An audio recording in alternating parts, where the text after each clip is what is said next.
As a CertaPro owner, what makes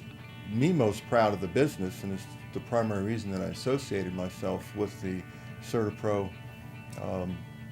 business franchise, is that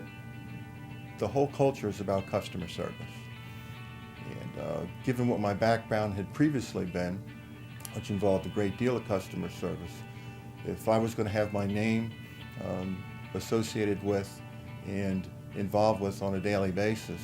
with one-on-one personal contact with customers, I wanted to make sure that we were being put in a position to provide them the best customer service possible. At CertaPro, we're interested in customers for life, and one of the ways that you accomplish that is to make sure that the process from start to finish is one that they're going to remember. Once we're finished with the job, in a perfect world, we would absolutely love to have our customers tell us and tell the neighbors and tell anyone that is ever in the need of painting services that you don't even need to go to anybody else. You need to pick up the phone and call CertaPro,